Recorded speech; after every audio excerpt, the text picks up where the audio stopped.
Voilà, bonsoir. Merci d'être là si nombreux pour cette dernière séance d'Italissimo, la 10e édition qui va se terminer. Là, mais avant de terminer en beauté, évidemment, il y a un exercice qui est très important, c'est l'exercice des remerciements.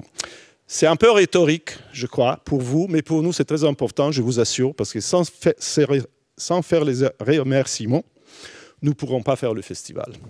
Alors, en premier lieu, je voudrais vraiment vous remercier le public, vous, que vous avez été aussi nombreux pendant tous ces jours, pendant toute cette semaine, ici à la Maison de la Poésie et sur tous les lieux.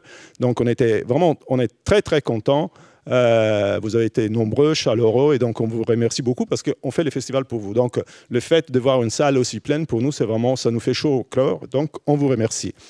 Ensuite, merci à la Maison de la Poésie, à son équipe, à son directeur Olivier Chaudançon, parce que depuis 10 ans, parce que c'est depuis la première année qu'on travaille ensemble, ils ont été toujours à nos côtés, ils nous ont aidés avec efficacité, avec beaucoup de générosité. Et donc, vraiment, encore une fois, on le remercie vraiment beaucoup. Donc, faites un applaudissement à la Maison de la Poésie. Et à toutes leurs équipes. Après, il y a tous ceux qui, de façon très concrète, nous aident à faire le festival avec des financements. Donc, en Italie, on a le Centro per il Libro e la Lettura du ministère de la Culture italien, l'ambassade d'Italie ici à Paris, le consulat italien ici à Paris, l'Institut culturel italien, l'ICE, qui est l'agence du commerce extérieur, toujours ici à Paris, et la Maison de l'Italie. Tout ça du côté italien. Du côté français, on a la DRAC, Île-de-France, la Sofia et la Ville de Paris. Et après, on a des sponsors privés, des fondations, comme par exemple la Fondation Jan Michalski, Montepaschi Bank, Tonna Boniart, Castaldi Partner, et tous les lieux avec qui on travaille, parce qu'on est ici à la Maison de la Poésie, mais comme vous le savez, on est sur une quinzaine, 18 lieux sur Paris. Et donc, par exemple, la Bibliothèque nationale de France, Sciences Po, Sorbonne Université, Sorbonne Nouvelle, l'Université Paris-Nanterre, la Dante de Paris et le lycée Leonardo da Vinci, Isola, la cantine littéraire, les cinémas Panthéon, Entrepôt, Majestic, Bastille. Donc, dans tous ces lieux, on a organisé des rencontres, des spectacles, des débats, des projections. Et donc, on les remercie tous parce que dans tous ces lieux, ils nous ont aidés comme il fallait.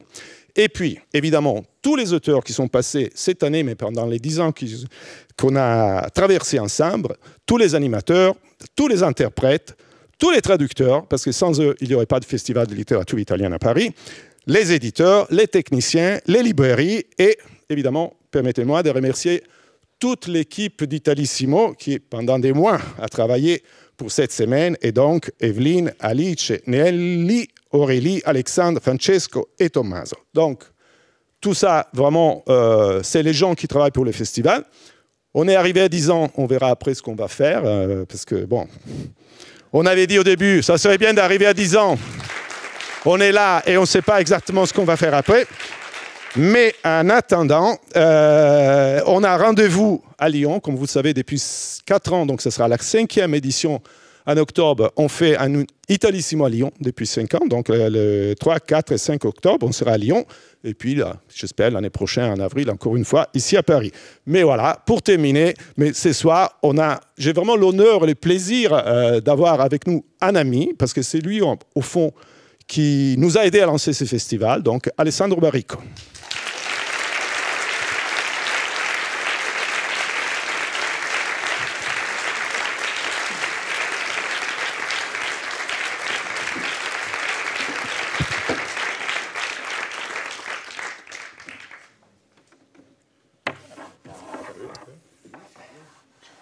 On a des bons sponsors. Hein.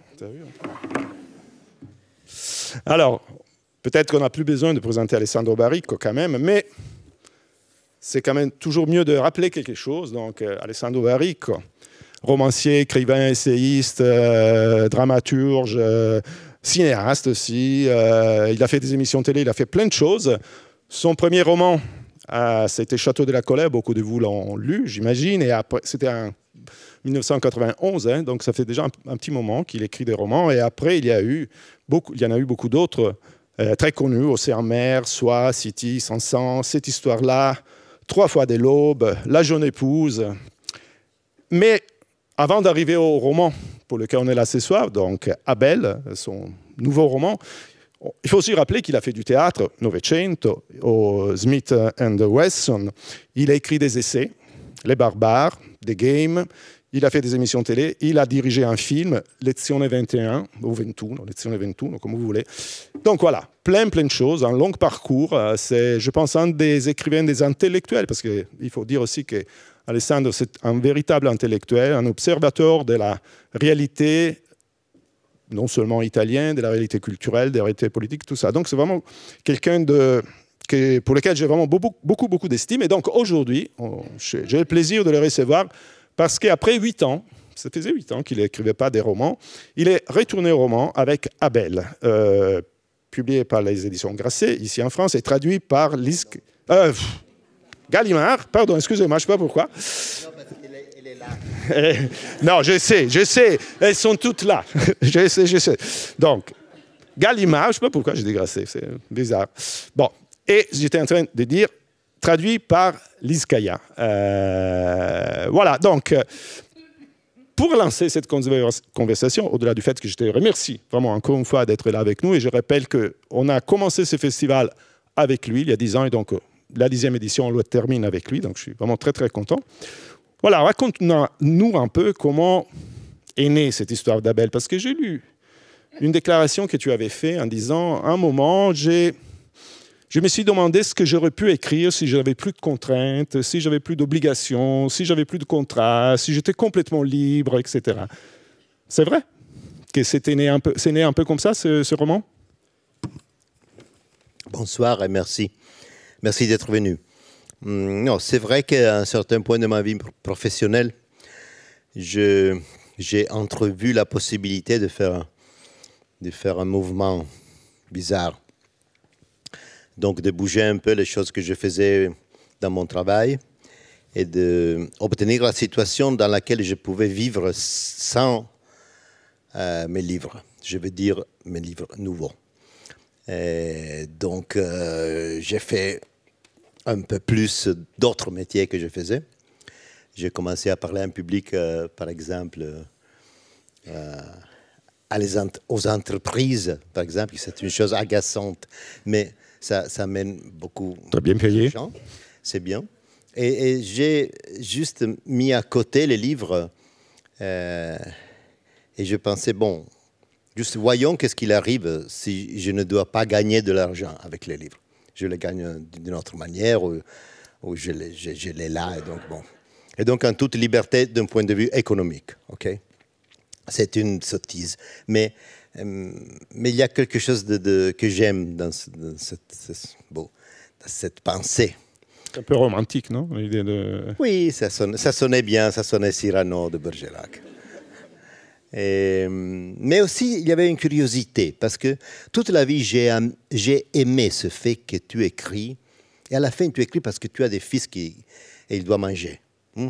Et donc, à un certain point, OK, on doit le faire, et tu le fais. Et j'adorais ça quand j'ai ouvert mon école Holden à Turin. Je le disais toujours à mes élèves. C'est pas une art pour l'expression, non. C'est un métier. C'est un métier. Donc, tes fils, ils peuvent manger ou pas. Ça dépend si tu veux ouvrir l'ordinateur ou non. Tu fais. Et donc, j'ai toujours aimé cette façon artisanale de faire les livres. J'ai toujours aimé d'avoir une date entre laquelle j'ai promis de rendre le manuscrit. De rendre un manuscrit et tout ça. C'est parce que ça, c'est... Donc, c'est après des années, tu as bien résumé, qu'alors te vient une idée et tu dis, bon, mais si je ne devais pas vraiment gagner avec ces choses-là, qu'est-ce que je vais écrire? Qu'est-ce qu'il peut arriver? Donc, et c'est la situation du début. Parce que mon premier livre, je ne l'ai pas écrit pour gagner. C'était juste une nécessité, une urgence, une idée folle, un désir, une performance, une sottise, je ne sais pas. Mais je ne pensais pas de gagner pour ma vie. Et donc, c'était un peu comme revenir au début. Et donc, j'ai bougé quelque chose sur la table du jeu de mes métiers. Et je suis arrivé à la situation dans laquelle, effectivement, je pouvais décider de n'écrire plus, par exemple. Et ce qui est arrivé, c'est que la première chose que j'ai fait est arrêter d'écrire, complètement. Je n'ai pas écrit pour 1, 2 ans. Et je disais, bon. Tu étais inquiet? Non, je disais, bizarre. Tu veux qu'on apprenne des choses. Hein? Et puis, alors, quand j'ai recommencé, je suis en train de parler des romans. Parce que l'activité de séiste, c'est une autre chose pour moi. Mais les romans. À un certain point, ce qui est arrivé, c'est que dans ma quotidianité, mon temps, dans ma vie, la simple vie de tous les jours, ce geste-là manquait beaucoup. Le geste d'écrire de fiction. Pas un essai, j'écris de Game. Dans ces 8 ans, j'écris de Game, qui c'est un grand livre qui m'a pris 2-3 ans d'études. Donc. Mais ce geste-là, vraiment, c'est la souplesse. Et me manquait. Alors, j'ai recommencé en écrivant Abel, avec la pensée bien directe et bien claire que je n'avais pas une idée de publier ce livre. C'était simplement pour réveiller un geste. Et j'ai commencé avec la première page d'Abel, qui est restée la première page. C'est une page écrite en toute liberté, juste pour l'instant. Et j'étais convaincu qu'aucun de vous l'aurait lu. Et je l'ai créé. Je ne dis pas pour moi, parce que c'est une expression que je n'aime pas, mais j'ai la posée sur la table, comme ça. Mais je savais l'histoire du roman. J'avais choisi le western. Mais Malavoie est arrivé comme ça. Et puis, j'ai construit un peu tout. Et bon, si vous voulez, plus tard, je vous explique comment vous avez lu ce livre que vous ne devez pas lire. Mais ce qui est intéressant, c'est que tu as dit aussi qu'une fois que tu as quand même décidé de publier ce roman, que ce roman est sorti, après, de temps en temps, tu écris encore des pages d'Abel. Ça t'est arrivé ensuite d'écrire des trucs et que tu as quand même continué à garder pour toi? Sincèrement, j'écris 4 chapitres, pas grand-chose. Chapitres, oui. J'ai continué. Hein. Et vraiment, j'écris 4 chapitres et le début d'un nouveau Abel 2. Okay. Abel 2 que je pensais, dans ce moment-là, je pensais de titrer Alléluia, qui c'est un autre personnage. Et oui. Mais ce n'est pas grand-chose. Mais je veux dire que pour moi, à un certain point, j'ai arrêté, j'ai dit, OK, allons le publier. Mais je pouvais aller encore avant. Et donc, j'ai imaginé que je pouvais continuer comme ça. C'est une chose qui peut arriver, peut-être. Maintenant, j'écris un essai, donc je suis occupé là. OK.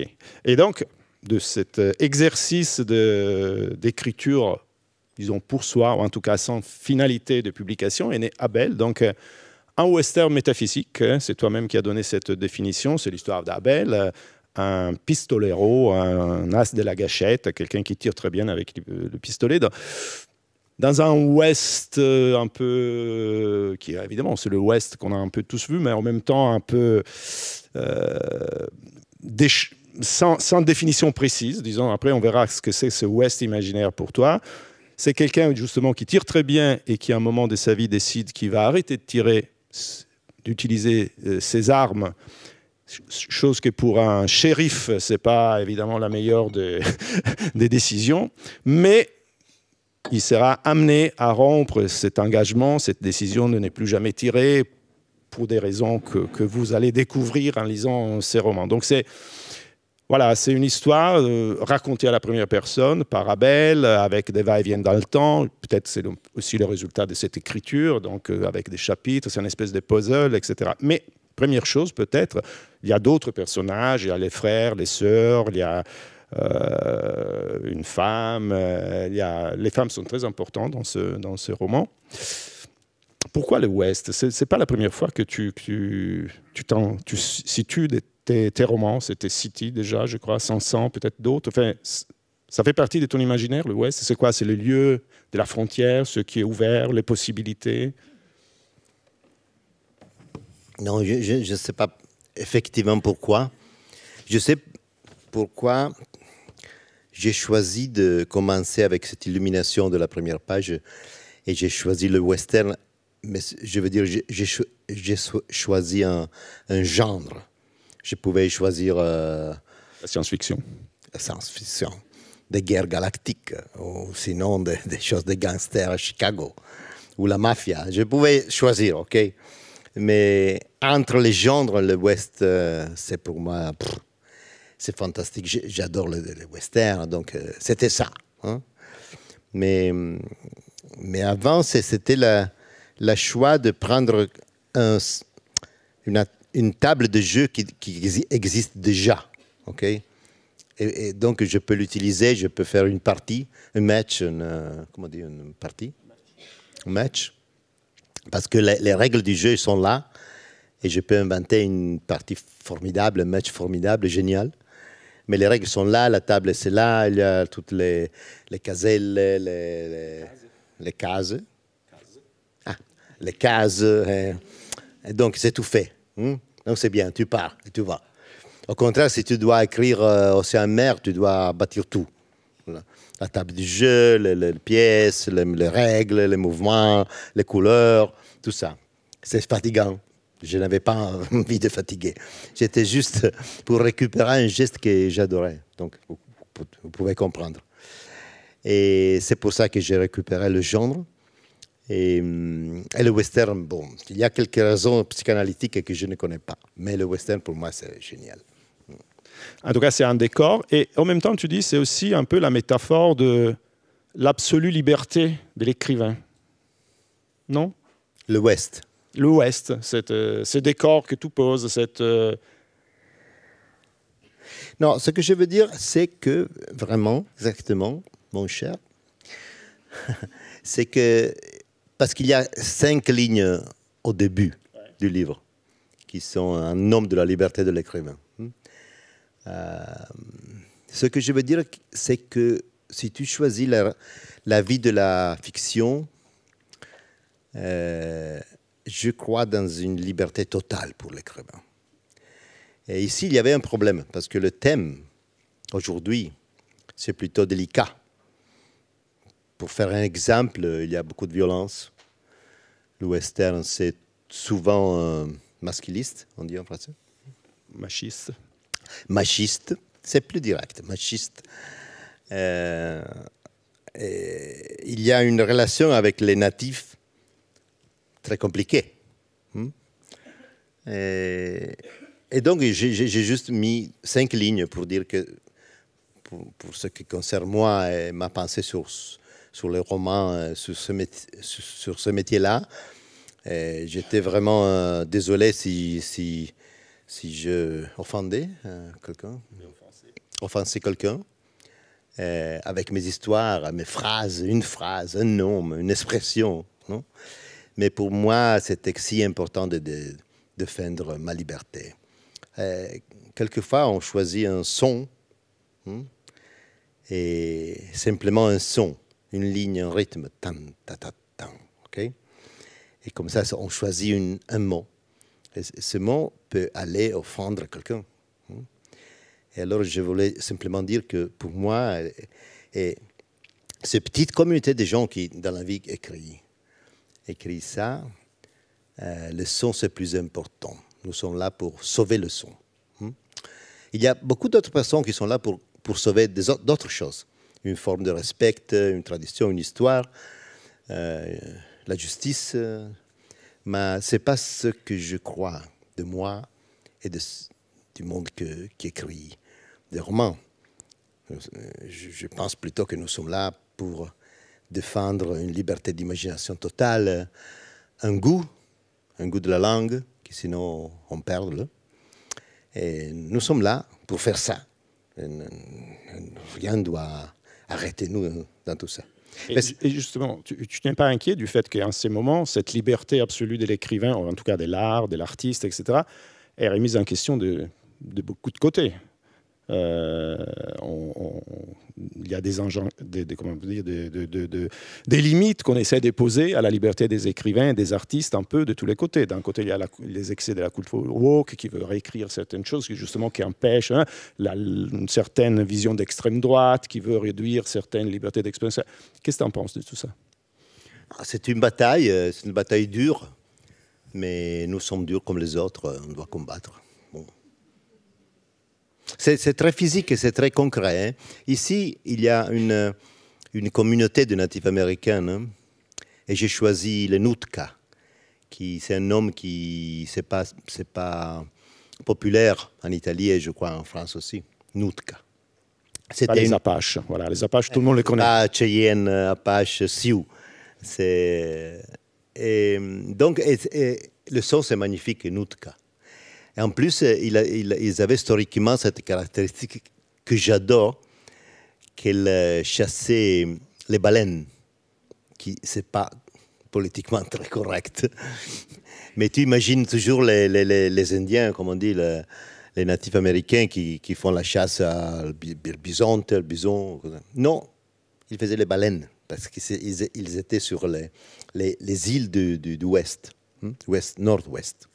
C'était une communauté, parce qu'ils sont vivants. Mais à la fin, j'ai choisi eux, et pas les Cheyennes, parce que le son, c'était magnifique, Nootka. Et cette chose qu'ils étaient sur la mer, et qu'ils regardaient les baleines qui passaient, c'est quelque chose que tu ne t'attendes pas d'une histoire western. Donc, vous comprenez bien. Mais les Nootka, ils sont là. Ils sont vivants. C'est une communauté plutôt agressive. Et plutôt, je l'ai découvert après. Okay? Mais ils sont là. Ils ont tous les droits de la communauté d'avoir une identité. Et il arrive le dernier bête d'écrivain italien qui écrit histoire western et écrit sottise sur eux. Il a raison, mais moi aussi. Moi aussi. Je ne veux et donc, pas... comment on fait pour composer ces deux raisons? Ah non, mais c'est cette histoire que les raisons, on doit les composer, c'est mistake. Non. Il y a des raisons qui sont plus fortes dans des lignes du temps. Et c'est ta ligne la plus forte et la responsabilité d'être le plus fort. Si tu es le plus faible, et la patience d'être le plus faible. Mais cette histoire de mettre ensemble des raisons différentes pour trouver une solution et d'être tout content, tout heureux, non, c'est pas pour moi. Non. Il y a des saisons. Bon. Et ça dépend aussi de la force, mais pas dans la force machiste de l'écrivain. Non, ce sont des vagues, ces mouvements. Il n'y a rien que je peux faire. Mais moi et la sensibilité du 90% de vous, ça fait quelque chose. Ça fait vraiment le mouvement vers quelque chose et l'abandon de quelque chose d'autre. Ça, c'est très important. Mais en général, il y aura le moment de Nootka, il y aura le moment du romancier. Okay. Et les romanciers, donc, il a choisi d'écrire cette histoire d'Abel, qui est comme je le disais, donc un pistolero, quelqu'un qui tire très bien. Mais pour lui, tirer, c'est un art, c'est une forme de concentration, c'est quelque chose d'un peu zen, non? Et il y a cette fascination pour la philosophie en même temps. Enfin, c'est un mélange de choses. Compliqué. N'ayez pas peur. Vraiment, on dit pistolero. Oui, ça existe. Lise, tu es là, Lise Kaya, ma traductrice. J'avais peur. Non, c'est pas là. Pistolero. Pistolero, ça existe. Mais en général, le western, c'est toujours quelque chose pour quelque chose d'autre. Ce sont des histoires qui passent, qui nous disent quelque chose sur quelque chose d'autre. En général, le pistolero est le fait qu'il est un grand pistolero, qui c'est très banal. Parce que c'était belle une histoire d'un pistolero qui tire, mais qui rate toujours. C'était pas mal ça. Chose que dans la réalité arrivait effectivement dans le Ouest réel. Parce qu'il avait des pistolets qui c'était 5 kilos, quelque chose comme ça. Et vous savez que pour faire comme ça avec le doigt, sur un pistolet du temps, moitié du 19e siècle, la pression du doigt, c'était 2 kilos et 500 grammes. Donc ça veut dire, vous pouvez essayer Alors, tu peux imaginer que le pistolet, c'était très, très lourd. Le geste était très fatigant. Quand tu tirais, le pistolet faisait comme ça. Bam. Et donc, ils étaient comme moi et Fabio. Ils tiraient et ils ne prenaient rien. Parce que ça c'est la réalité. OK?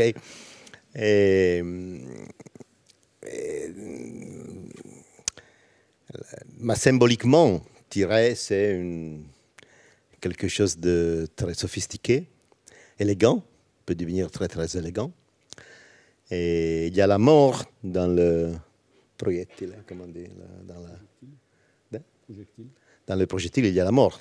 Hein? Il n'y a pas une carte postale, il y a la mort. Hein? Et il y a une élégance du geste, si vous voulez, une vitesse, une exactitude, c'est tout. Plutôt, s'il est en train de tuer toi, ça, c'est pas si fascinant. C'est autre chose. Mais le western, c'est différent. Et là, les possibilités sont infinies. Il y a eu des grands pistoleros aveugles, il y a de tout. Les variations possibles dans un western. Et ici, il y a une série de possibilités sur lui. Mais ce que je voulais dire, c'est que tirer ici, c'est un peu le résumé de tous les gestes qu'on fait et pour lesquels on est né. Okay?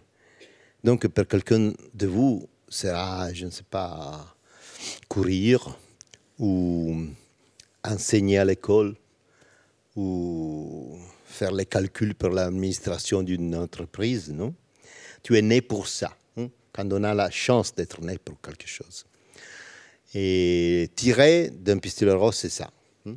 Et donc, toutes les réflexions et surtout les choses qui arrivent autour de ce geste-là sont toutes les choses que je n'ai jamais tirées. Je suis allé tirer pour voir la sensation quand j'écrivais ça.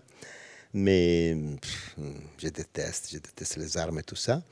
Mais je connais très très bien qu'est-ce que signifie quand tu as un pistolero et tu tires. Qu'est-ce que c'est tirer. Et donc si je parle d'un pistolero qui, à un certain point de sa vie, arrête de tirer, je sais de quoi je suis en train de parler. Pas de pistolet, mais parce que j'ai eu la chance dans ma vie d'avoir des gestes pour lesquels j'étais né. Vraiment. Et je sais qu'est-ce que c'est. Et donc, c'est plutôt une réflexion, non, pas sur le tiret, sur les pistolets. Je pense quand je tire. Dis un moment. Je pense quand je tire. Oui, parce qu'on est tout dedans ce geste quand tu as cette chance. Tu existes dans ce geste. Et donc, l'idée d'arrêter le geste dans lequel tu existes, c'est sublime. C'est fantastique. Arrêter, c'est un peu western, je veux dire très dur, non? Mais il y a des nuances. Tu peux tirer seulement avec la gauche, c'est pas ta main, par exemple. Ou sinon, comme il arrive à Belle, tu décides de tirer encore 7 fois dans la vie.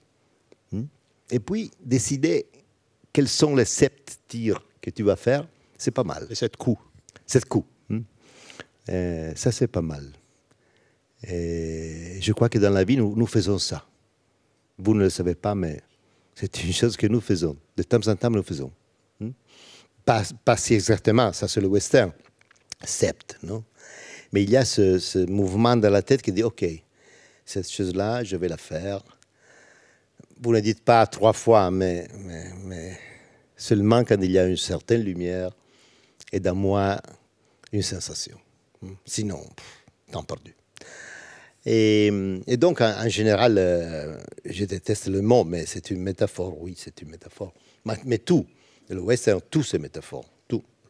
Tout, le paysage, la lumière, les rythmes, la violence, les cheveux, les chevaux, tous les deux. Les mots qu'ils ne disent pas. Ouais, fantastique, les silences du western, c'est tout, c'est une métaphore de quelque chose.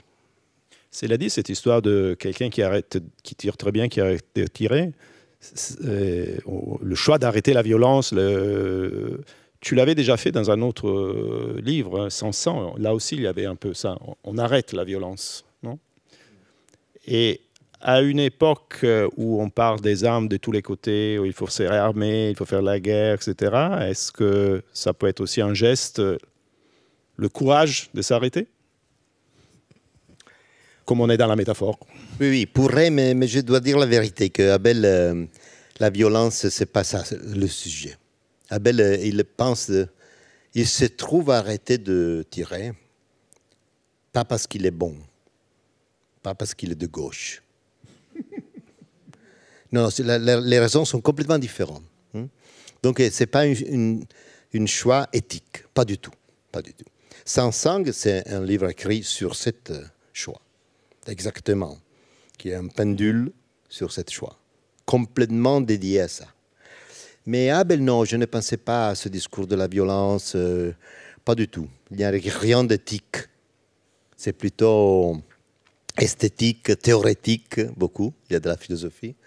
Mais non, il n'y a aucune tension éthique, je dois avouer ça.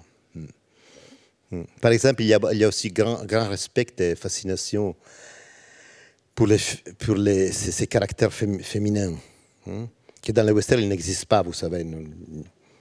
Les femmes, il n'y a pas de femmes dans le western. Et quand ils sont là, ils sont putains ou ils enseignent à l'école. Parce que ce n'est pas utile. Vous voyez quel abîme de politically incorrect.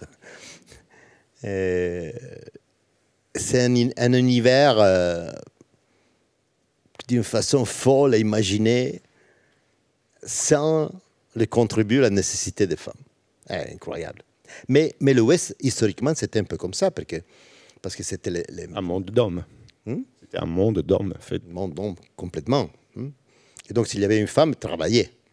C'était pour travailler, alors ce n'était pas si commun que la femme travaillait. Donc, c'est complètement absurde comme monde. Et par contre, dans ce western-là, la vie d'Abel s'est conditionnée complètement. C'est par 3 ou 4 femmes.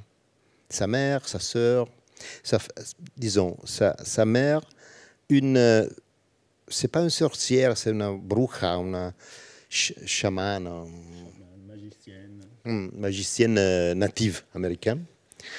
La deuxième, qui c'est fondamental pour sa vie. Donc sa mère et sa fiancée, disons, la femme qu'il aime. Et puis il y a aussi une sœur qui c'est très important pour sa vie. Donc il y a une présence féminine.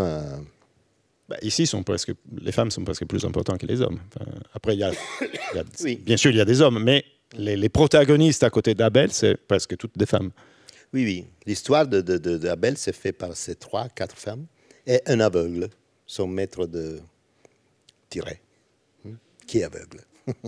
Mais aveugle pour une histoire qu'il a eue. Et ça, c'est ce que je vous disais. Le game est là, la table du jeu est là. Et la seule chose que tu dois faire, c'est faire une partie géniale, une match géniale, stratégiquement géniale. Et ça, c'est très amusant. Et c'est pour ça qu'il a cette variation dans la technique typique du western. Et tu parlais du maître, qui est un maître qui est à la fois qui apprendre à tirer de façon extraordinaire, mais apprendre aussi à penser d'une certaine façon à travers la lecture ici vraiment des philosophes, Hume, Aristote, il y a des gens comme ça qui passent dans ces romans. L'importance des maîtres, ça revient, je crois que c'est déjà présent dans tes romans, l'idée d'avoir un maître, de transmettre un savoir, de transmettre quelque chose. Pourquoi c'est si important d'avoir des maîtres? Et tu as eu des maîtres dans ta vie que tu peux dire, ça c'était un de mes maîtres, c'était mon maître? Et le maître, c'est une figure littéraire traditionnelle, très ancienne, et avec une banalité formidable. Il est présent presque dans tous mes romans. C'est quelque chose vraiment de déception, on dit, quand c'est un peu deluso. Une déception. Déception. C'est une déception. Ben, effectivement, dans le premier, il y a. Dans le deuxième, il y a. Dans le troisième, il y a. Dans le quatrième, il y a. Il y a toujours le caractère de maître. Dans le dernier, il y a. C'est banal, vraiment. Et... Ou alors c'est une obsession. Oui, c'est une obsession. En plus, dans ma vie, je ne peux pas dire d'avoir eu cette figure de maître. C'est importante. Si, je le désirais peut-être. Ce que c'est bizarre, drôle, c'est que dans les premiers romans, il n'y a pas de mère, père, ça ne marche pas. C'est un peu... ne m'intéressait pas. Donc la figure de la mère, du père, ce n'était pas important. Et il y avait des maîtres à la place. C'est un peu comme l'univers de Mickey Mouse, Donald Duck, qu'il n'existe pas des parents, il existe seulement d'oncle, tante, non, c'est comme ça. La même chose, très banal, très... mais j'aime ça, hein. J'aime ça. Il y a une forme de sincérité dans tout ça. Et donc, je ne sais pas pourquoi. Bon, j'adore cette figure. Incroyable que pour chaque roman, je trouve une figure de maître encore différente. Ici, il y a le pistolero aveugle, mes philosophes. J'aimais bien de réussir à écrire des pages de philosophie dans un western. Vous savez que le maximum du sophistiqué intellectuel dans l'Ouest, c'est qu'à un certain point arrive quelqu'un qui sait le français. Et ça, c'est le maximum. Et il va mourir toujours. Je ne sais pas si vous avez noté. Enfin, 1, 2, 3, 4, il est mort. Mais il connaît le français. Et ça, c'est le maximum. Termine et puis je t'ai dit une chose. Non, c'est ça. Et bon, parmi les variations sur le thème de western que je voulais faire, c'était que je ne savais pas comment, mais à un certain point, il y avait des pages qui expliquaient l'intellectia d'Aristote ou l'empirisme de David Hume, ces thèmes que j'adore dans la philosophie.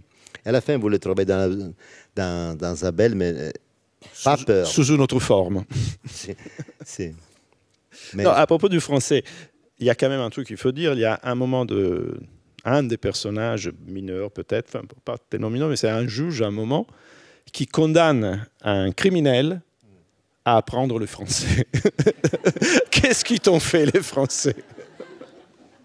Explique-moi ça. Alors, les parents de mec tué par le coupable, alors ils disent, mais qu'est-ce que... C'est pas une peine, ça. C'est pas une peine, ça. C'est une peine, ça, d'apprendre le français? Et le juge dit, oui, en français.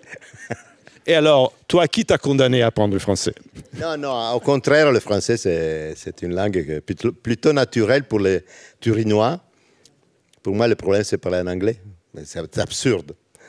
C'est un peu comme... Non, je ne fais pas comparaison. Mais non, parce que je suis né à Turin. À Turin, on a cette idée qu'on est un peu français. Donc, dans la bourgeoisie moyenne, quand tu dois choisir le langage au lycée, ça fait cool choisir français. Parce que Paris, c'est la première ville dans laquelle nous allons, nous Tourinois, c'est la plus proche. Et donc, il y a vraiment une sorte de... Et donc, il y est arrivé, mais maintenant, je suis content de parler un petit peu français, c'est pas mal. Surtout de le comprendre, parce que ça, pour moi, signifiait de pouvoir lire Proust, Flaubert, Céline. En français, je ne comprends pas tout, mais ça, vous voyez ça. Mais bon, évidemment, c'était mieux si j'étudiais anglais. Mais bon, pour ce soir, c'est mieux comme ça. Bon, même sans un juge qui t'a condamné, on est content que tu puisses parler français très bien. Et pour continuer dans cette conversation, toujours un peu autour d'Abel et à partir d'Abel, il y a quand même, au fond, tu disais, c'est un western métaphysique, il y a de la philosophie, tout ça. Et au fond, ces personnages, à travers plein d'aventures, que bon, vous allez découvrir quand vous lirez les romans, au fond, ils cherchent un peu une espèce d'équilibre dans la vie, un peu de sens dans la vie. Et il y a deux pistes que tu laisses entrevoir par moment. D'un côté, au fond, ils découvrent qu'on est tous étrangers. Dans un univers, il n'y a pas des... On est toujours l'étranger de quelqu'un d'autre, on est tous étrangers. Et l'autre chose qui sort vers la fin du roman, c'est que le sens de la vie, c'est un peu de découvrir les histoires qui cheminent avec nous. Qu'est-ce que ça veut dire, surtout pour un écrivain? Bah, ça, c'est une phrase un peu western. Ben oui. Oui, il y en a d'autres, et je crois dans ces phrases-là. Ça, c'est vraiment le western. Vous savez, c'est un peu comme Sergio Leone. Donc, je sais vraiment qu'est-ce que Abel veut dire dans cette phrase. Mais c'est pas mal. Elle sonnait bien dans cette situation. Il y a beaucoup d'autres choses dans Abel, plutôt compliquées aussi, si vous voulez, qui sont des convictions sur la vie, sur le destin. Mais si tu veux, je peux trouver une réponse intelligente. Effectivement, on peut, comme j'ai fait un petit peu dans Mr. Gwyn, on peut penser que nous sommes surtout une collection d'histoires, d'images, d'histoires. Et effectivement, ce qu'il arrive quand tu vis, et ça c'est vrai, ça m'est arrivé dans la vie, c'est que tu découvres que tu as des histoires dedans que tu n'imaginais pas. Mais pas des convictions, des histoires. Histoires qui sont à toi. Non que tu as vécu, non, ils t'appartiennent. Okay? Par exemple, quand tu lis un livre, tu dis, bon, fantastique, c'est une histoire à toi. Clac. Tu vas voir un film, clac. Tu rencontres une femme, tu l'aimes, qu'est-ce qu'elle fait? Qu'est-ce qu'elle fait? Beaucoup de choses, mais aussi, il te fait cadeau d'histoires qui sont à toi. Et tu prends, et tu prends. Donc, on peut dire comme un peu simplifié, mais les pistolets roses, ils simplifient. Oui, que tu vis, et ce qu'il arrive, c'est que tu fais collection de tes histoires, que tu prends comme ça. Avant, tu es rien. Si tu penses, mon neveu, qu'il a un an et demi, et tout le monde perd les yeux derrière lui, il n'y a rien. Histoire zéro. Zéro. Il a un peu mal au stomac, c'est tout. Et après, qu'est-ce qu'il y a la différence entre lui et moi? Connaissance, non, parce qu'il a la connaissance qui lui sert. Non, c'est que j'ai des histoires. Et il a juste... non, très, très petit, non? Donc, c'est pas si idiot. J'en suis sûr. Mais est-ce qu'après, pour un écrivain, parce que tout le monde a ses histoires, est traversé par des histoires, hein, pour un écrivain, arrive aussi le moment où les histoires, il les restitue au public, il les écrit, les siens, pas les siennes, d'autres personnes, mais il y a aussi ce mouvement de soi vers l'autre, parce que ça, c'est le mouvement de l'écriture. Oui, c'est un métier, pas seulement celui de l'écrivain. Hein, si tu écris des chansons, beaucoup de nous font ça. En général, il semble que nous faisons des histoires pour les gens. Et j'ai cru ça pour des années. Maintenant, si je dois expliquer à mes élèves vraiment qu'est-ce qu'il arrive, c'est une forme de... On raconte les histoires à soi-même, toujours. Quand j'écris, je raconte à moi-même. Mais j'ai besoin d'une lumière, j'ai besoin d'un langage, j'ai besoin d'une surface sur laquelle... Et tout ça, c'est le public. Et donc, j'ai besoin de raconter une histoire à moi, mais j'ai besoin de vous. Alors, arrêtez un instant, restez dans ce théâtre et je raconte cette histoire à moi.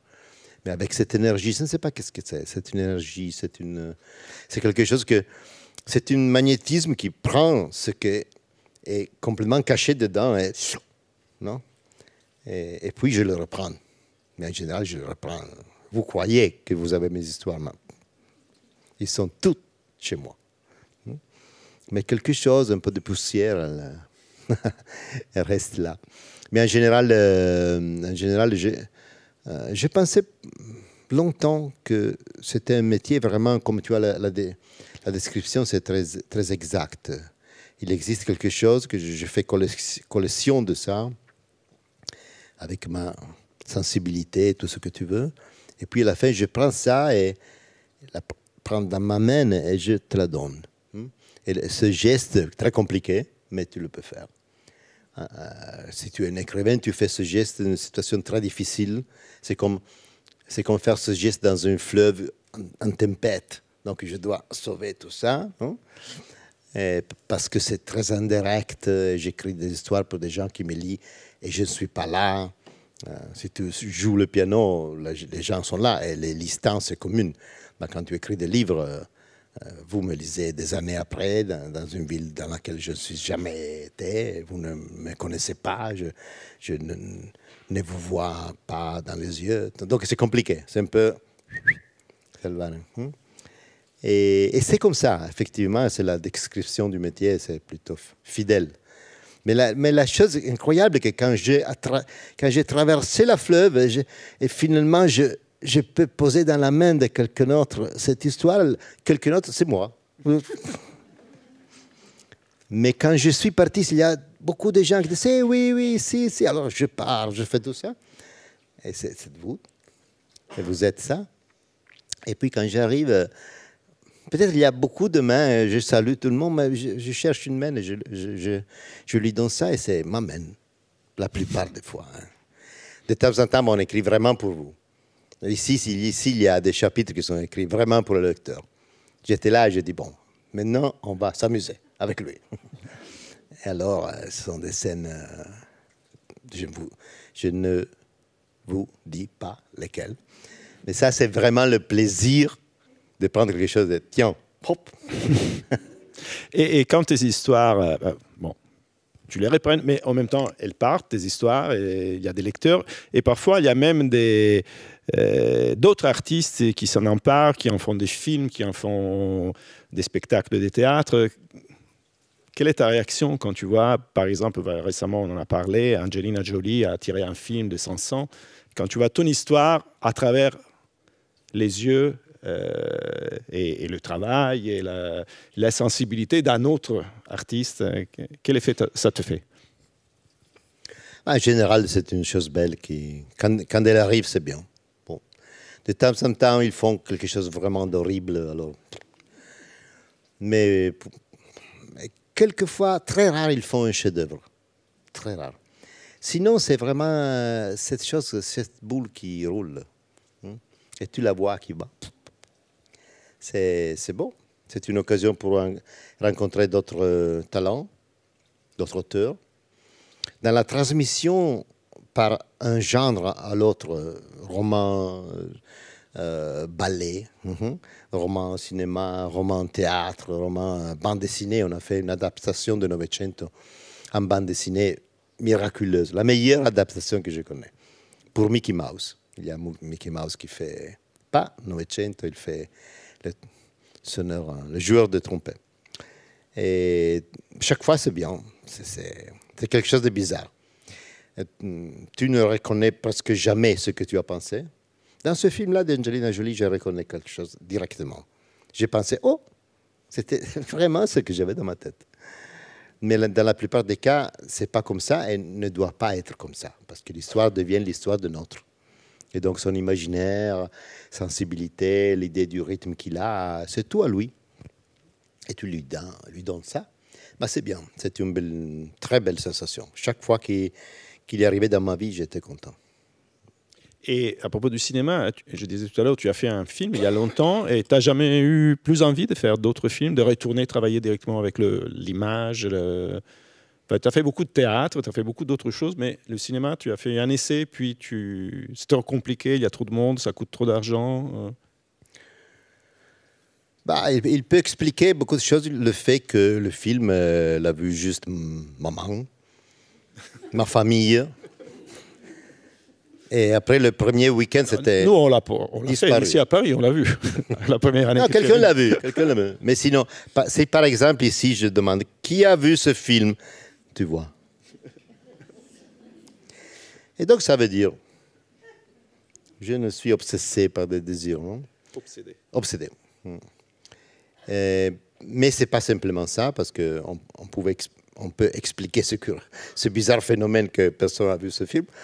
Mais aussi, faire le cinéma, c'est vraiment fatigueux. Prendre ta vie. Prendre ta vie dans une façon que je n'ai pas aimée. J'ai aimé le métier. C'est très bon. M'a enseigné beaucoup de choses sur écrire, faire du cinéma. Et après avoir fait du cinéma... Pourquoi sur écrire en particulier? Ah, c'est une chose sophistiquée, mais c'est très utile. En effet, après mon film, j'ai fait des modifications dans la didactique de la Holden. La Holden, c'est une école d'écriture que Alessandro a créée à Paris il y a 30 ans. 30 ans. 30 ans. À Tourelle. Et là, maintenant, il va ouvrir à Paris, mais enfin, bon, il y a 30 ans à Tourelle. Et j'ai compris que c'était si utile pour les gens qui écrivent de faire le cinéma, d'avoir physiquement le cinéma dans le corps. Et donc, j'ai mis une section de cinéma juste au début. Il arrive et qu'il veut écrire. Et la deuxième chose qu'ils font est cinéma. Et ils demandent pourquoi je voulais faire Va. Et parce que j'ai appris sur mon corps. C'était très utile. C'est utile parce que dans le cinéma, tu fais des mouvements qui sont très compliqués. Tu as besoin de temps pour le faire. Par exemple, il y a cette communauté ici, et je dois chercher 1, 2, 3, 4 points de vue. Okay? Et la recherche de ça prend du temps. Et je dis, ici, bon, un peu plus bas, oh, d'accord. Puis je vois, elle ne marche pas. Il y a une douzaine de personnes qui doivent travailler parce que je bouge d'ici à ici. Quand j'écris, je me... La distance, par exemple. La distance, quand tu écris, est fantastique parce que tu peux choisir. De loin, puis tu vas juste sur Fabio Gambaro, sur l'épaule, et puis tu reviens. Quand tu veux, tu peux entrer dans la tête. C'est ça la pensée. Qu'est-ce qu'il dit? C'est fantastique. Tu as l'agilité totale, non? Et quand tu as cette possibilité, tu ne comprends pas combien est précieuse cette habilité. Que tu donnes quelque chose de donné. Mais si tu fais le cinéma, dans lequel si je dois aller vraiment proche de Fabio Gambaro, je dois changer l'objectif. L'optique. Alors tu commences à dire, oh, coûte de l'argent de changer de point de vue. Et c'est fantastique. Et puis physique, parce que si je prends des acteurs qui font l'amour sur une table, quand j'écris, je peux faire ce que je peux me mettre sur la table. Le prix, c'est 0. Mais si tu fais le cinéma, tu dois avoir le courage d'aller. Et je voudrais que moi, premier, et mes élèves, quand vont si près des choses qui ont une grande intensité, ils se font un petit peu mal, comme il arrive au cinéma. Et tu l'apprends du cinéma, ça. Parce que je peux te le dire, mais quand tu as l'expérience de ça, quand sur le set, il y a des corps là, et tu choisis de bouger 3-4 personnes à 1 mètre, et toi vas vérifier un petit peu, et bouger la lumière, comme ça. Quand à la fin, tu as une belle image, tu as payé. Tu as eu du courage et tout ça. Les écrivains, ils vont comme ça. Et au contraire, c'est précieux de comprendre la chance que nous avons. Et donc, revenons à l'écriture, parce que, bon, justement, tu dis que le cinéma, pour le moment, c'est un peu de côté. L'écriture, ça veut dire travailler avec des mots. Et je sais que pour toi, dans tout ce que tu écris, et en particulier dans les romans, tu es très sensible aux sonorités. Tu l'as dit tout à l'heure, des fois, tu choisis un mot juste pour la sonorité. Donc, je voudrais que tu nous parles un peu plus vraiment de ton écriture, de cette sensibilité pour le sound de l'écriture, sur laquelle tu insistes beaucoup. Il y a des écrivains qui ont une grande sensibilité pour la musique des mots. Et il y a des écrivains qui ne la possèdent pas. Kafka, il ne le possédait pas. Il est un grand, total, mais il ne jouait pas avec la musique.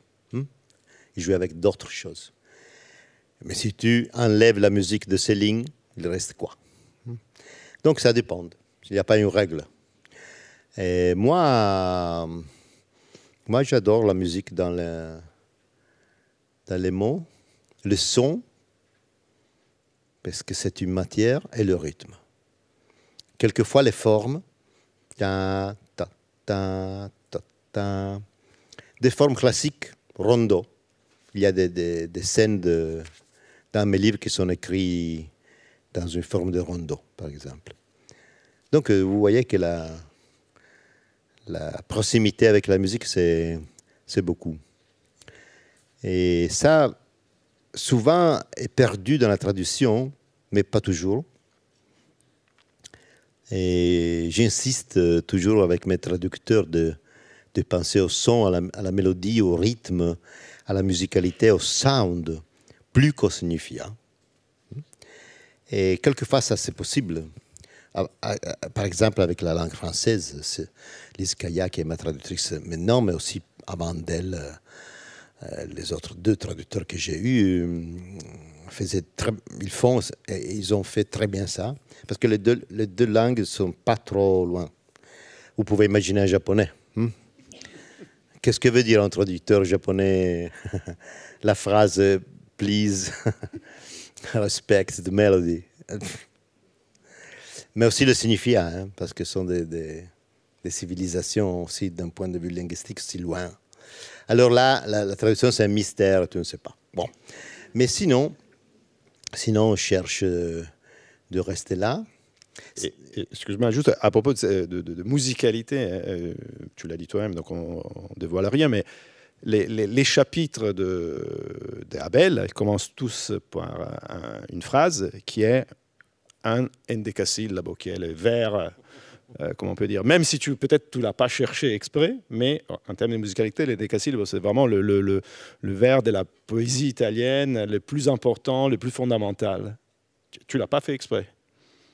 Non, ça c'est une histoire curieuse, bizarre, non curieuse, bizarre. Bizarre, c'est et drôle, il fait rire, c'est comme ça. Bizarre, c'est et drôle, tu ris, c'est comme ça. Plus ou moins, ok. Et ça c'est bizarre, c'est pas drôle, ok. Que j'ai commencé comme ça, je mettais les premiers mots du chapitre, hein, et je les mettais en tête, comme dans les poésies, parce que c'était pour moi. Quand j'écrivais, je disais, bon, j'écris mon poème d'aujourd'hui. Bon, pour moi, c'était des poèmes, voilà. Et donc, je mettais le titre pour moi. Et puis après, le premier, le deuxième, le troisième, le quatrième, et je me suis aperçu que le premier, le titre, hein, c'était dans tous les cas un endécasyllabe, comme il disait. Je fais un exemple en italien, poi te lo restituisco.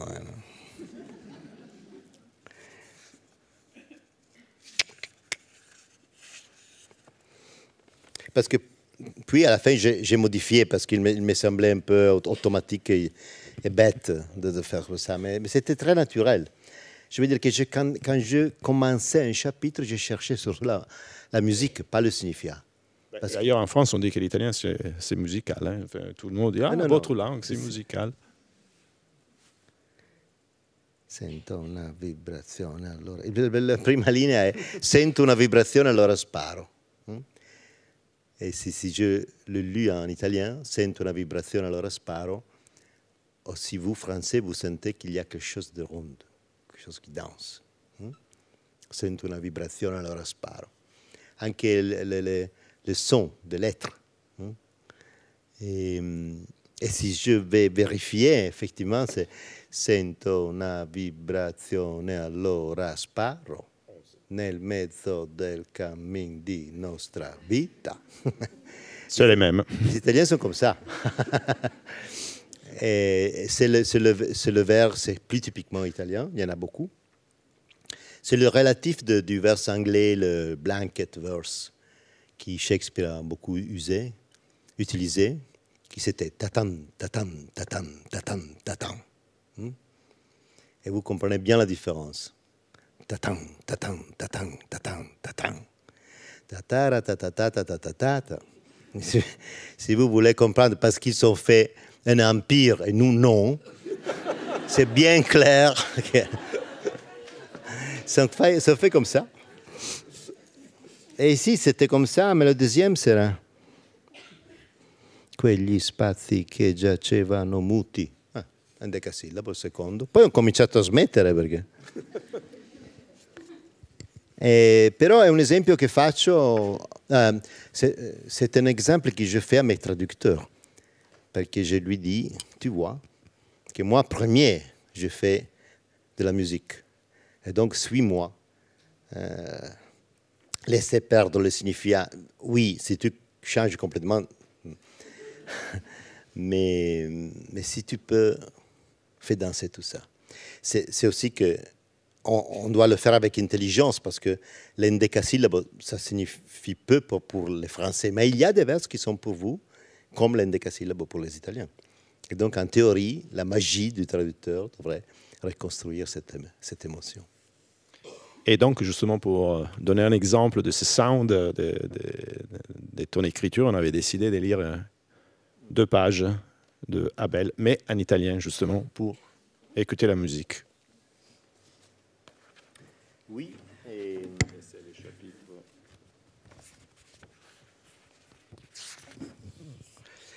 Et c'est pas important si vous ne comprenez pas, parce que je vais lire en italien, mais c'est pas ça. C'était juste pour vous faire comprendre la voix que j'imaginais quand j'écris ça. Donc c'est juste un sound. Vous pouvez penser à d'autres choses, ou sinon recevoir quelques petites choses, quelques petits mots qui... Mais l'histoire, c'est simplement l'histoire. C'est très important pour le livre parce que c'est le chapitre qui explique la structure narrative du livre. Ben, c'est plutôt caché, donc.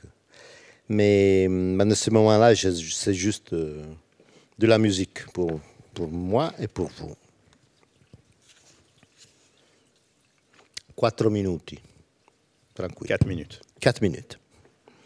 Ah.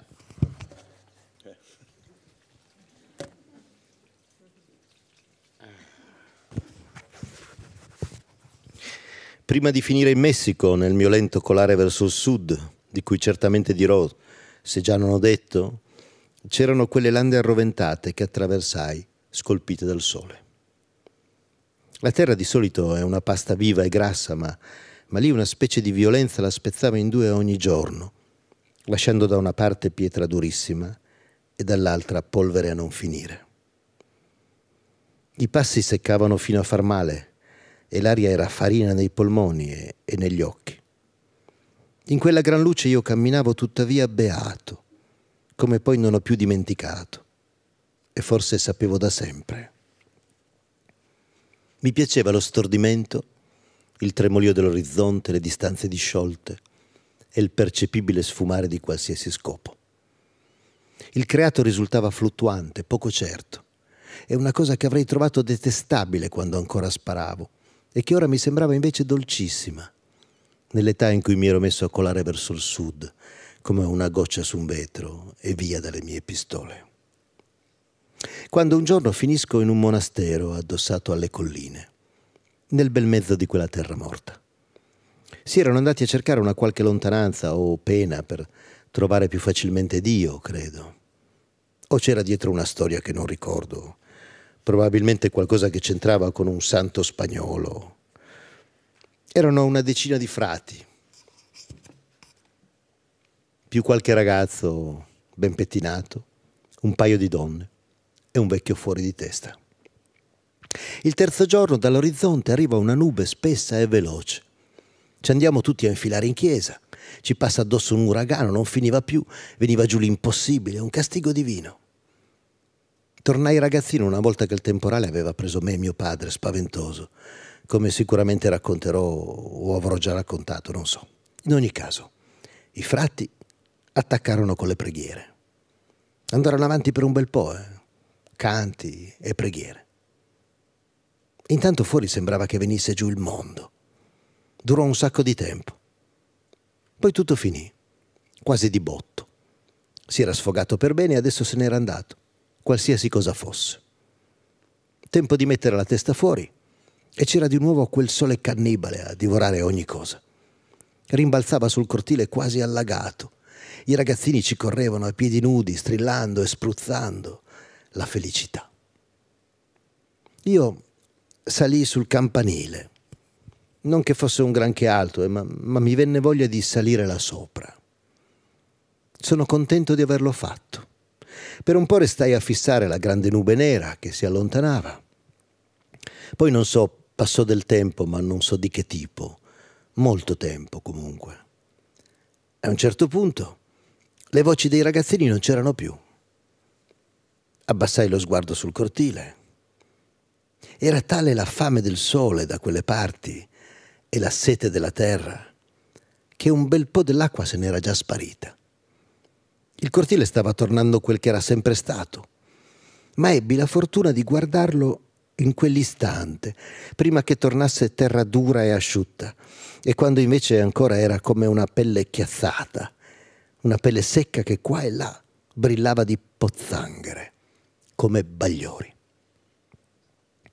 Mi colpì come la terra se ne stesse aggrappata a quelle pozze d'acqua e con quale esattezza elegante riuscisse in quel modo a raccontare quel che le era successo.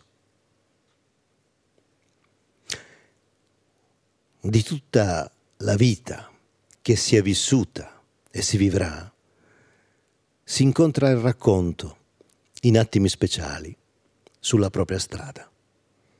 È sbagliato aspettarsi qualcosa di lineare, come istintivamente si sarebbe portati a fare. Più facilmente il racconto di quello che sei stato e che sarai ti viene incontro come una pelle chiazzata di bagliori, pozzanghere lasciate indietro da un uragano in fuga. Vi si specchia il cielo. Merci.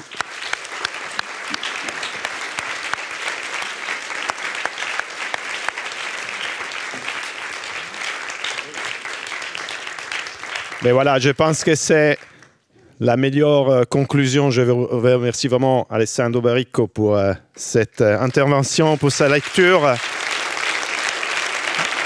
Je vous rappelle Abel aux éditions Gallimard, traduit par Lise Gaillard. Magnifique roman, je vous invite à le lire. Merci à tous encore une fois pour cette 10e édition d'Italissimo et à l'année prochaine. Merci, au revoir.